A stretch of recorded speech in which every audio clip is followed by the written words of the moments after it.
Well guys, I am back on the Mesquite Dunes. It's the next day and the wind has died down quite a lot, so I want to talk a little more about them. As before, of course, the most common plant here is the Creosote bush, or Larrea tridentata, a member of Zygophyllaceae. Its flowers come in parts of 5, like both the stamens, petals, and sepals all do that typically. When they'll get a macro lens, I can show you these things better, but for now, this is not too bad. Very hardy plant, one of the hardiest in North America, at least when it comes to handling the dry weather.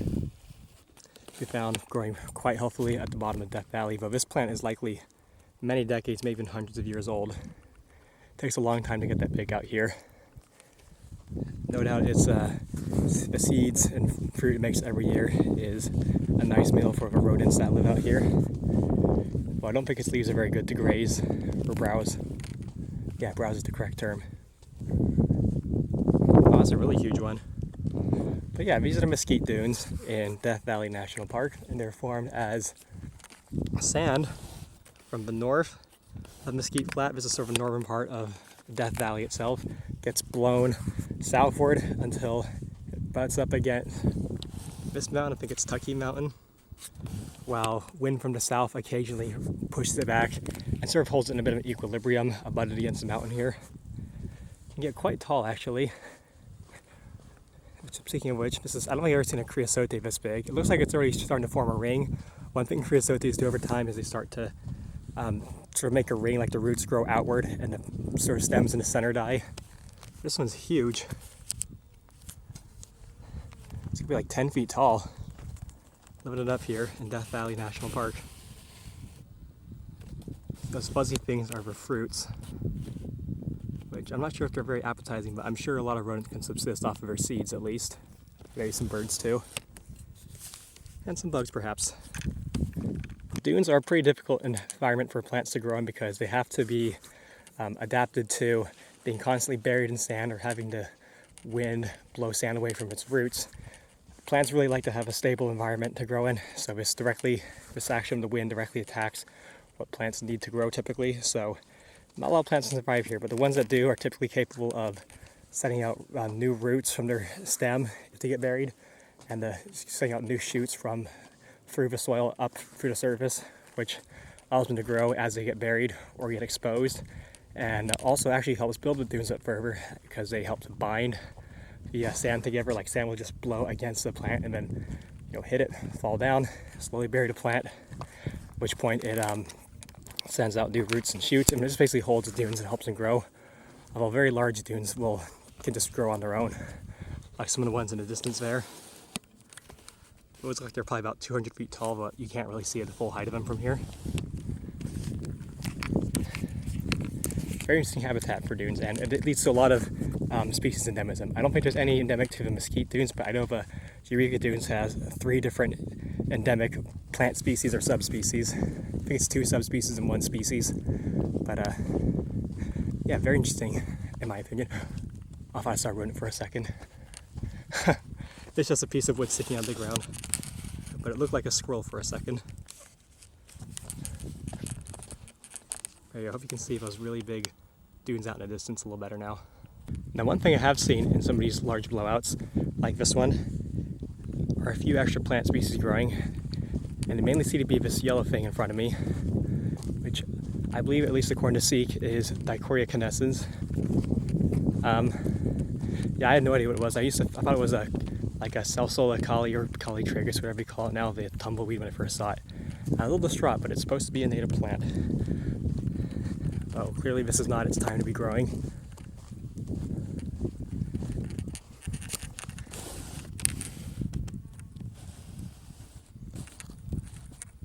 Sometimes called desert twin bug. I don't know why it's called that, but you can see it's very prickly.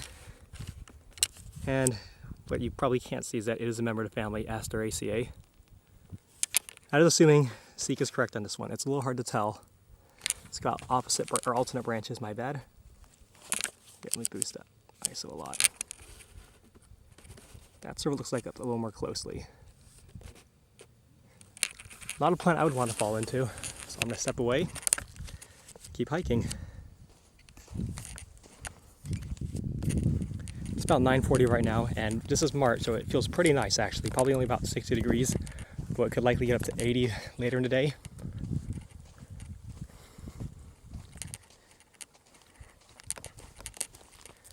Okay, let's see how long it takes me to climb that dune. Might take me a second, because dunes are actually pretty hard to climb because the sand just keeps falling beneath you, but maybe it won't actually, I don't know. Just want to give you guys an actual idea of what it's like to hike over sand dunes.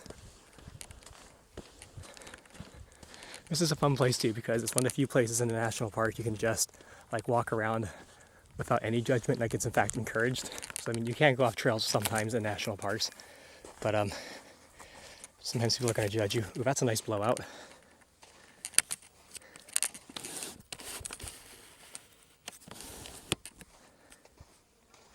If that wasn't focused me hiking up.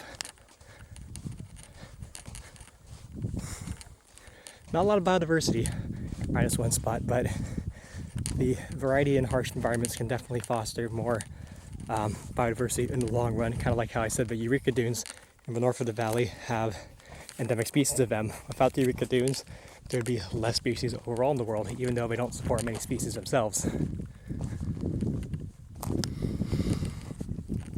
Ground's also hard here, which there's very clear evidence of this place being wetted during heavy rains. Just like the water must just filter through the sand dunes until it reaches this low point, which place it can actually pool occasionally. And yeah, okay. That's a little more clearly a member of Asteraceae, or at least it seems to be. If you can see the little flower capitulum cups, it definitely looks like Asteraceae. But it could be a few things, really. I'm not going to start touching it to figure out for sure, but not that would really help that much. But anyways, yeah, water must pool up here occasionally, then in the hot sun it dries out and then cracks in this sort of hard pan kind of thing we see here.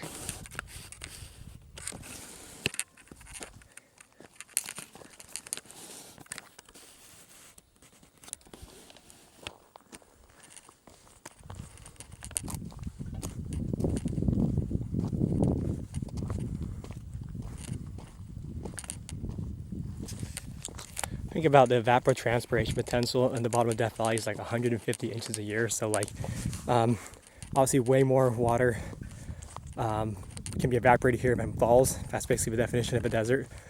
And like the bottom here only gets like 2 inches, although it can be attenuated by water flowing into the valley. But yeah, you could have basically a pool that's like 12 feet deep, which brings up, that's about 12, a little over 12 feet deep. Then you could evaporate it in one whole year here, essentially. It may not be the highest potential in the world, though, because Death Valley is not quite the driest place in the world. It is likely the driest place in North America, but some parts of Baja California likely give it a run for its money. But in the whole grand scheme of the world, there are places that basically get like 0 inches of rain in most years. Here, you at least get like 2 at the very bottom. And it's definitely high up in the alluvial fans and the mountains.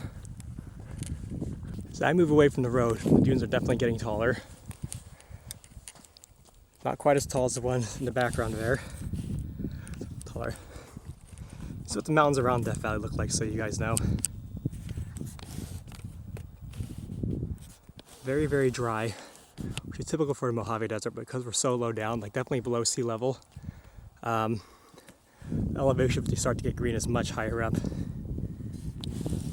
And green is really a stretch. Like, I mean, parts of the Panamint Range are covered in thin forest, but it's really nothing that impressive.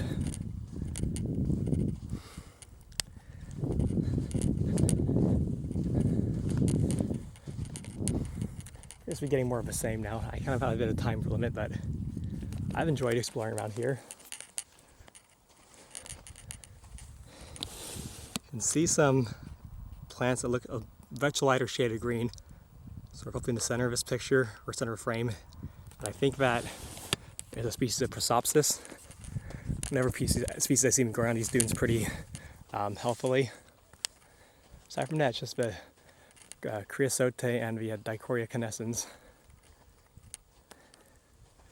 Just a little down the road, I'm seeing these 4 dunes that seem to be covered in that Prosopis species. I think it might be Prosopis glandulosa. I'm not that well versed in my mesquites and I haven't seen them up close yet, but that is something notable, so I want to go check them out.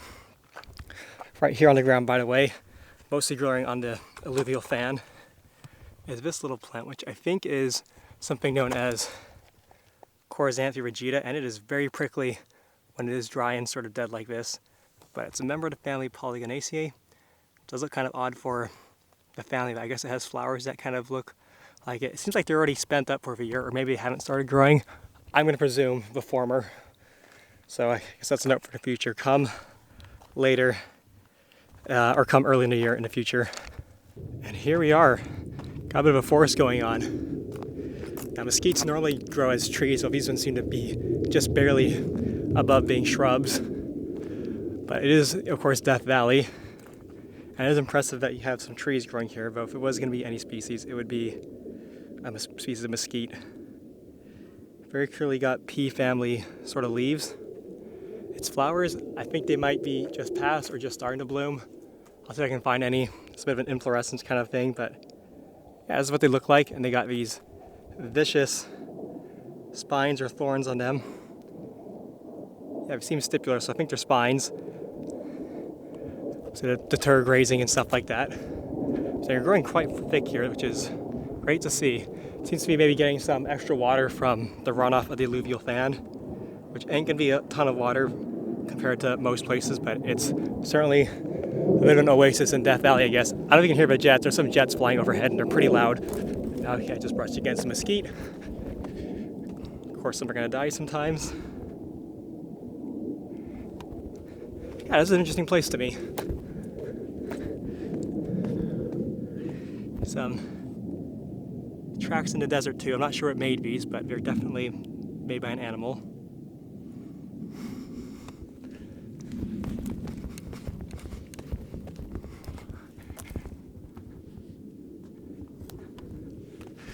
Oh, I gotta get down from here somehow.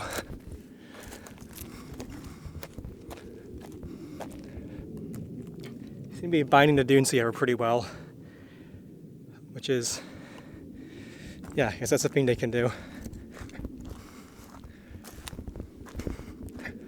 See if I can get down from there. Might be a bit of a drop.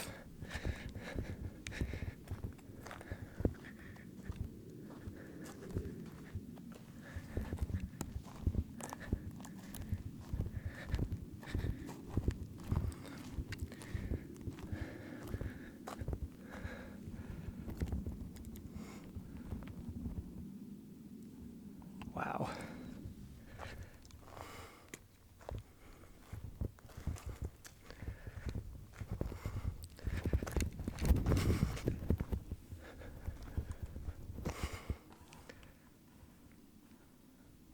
I feel like these guys probably got to shed their leaves in the summer because it just gets so hot down here, like regularly over 120 degrees. The off-reported figure of 144 is likely, or almost certainly, not actually accurate, but it still is the hottest place in the world, getting up to like 129. That's the record, and again, 120 is pretty common in the summer months.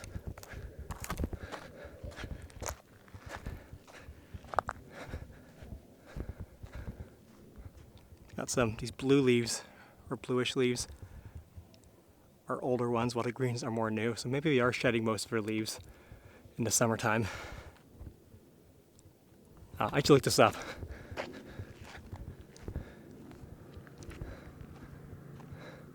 Alright, I think that's enough about this topic. Thanks for watching and see you next time, guys.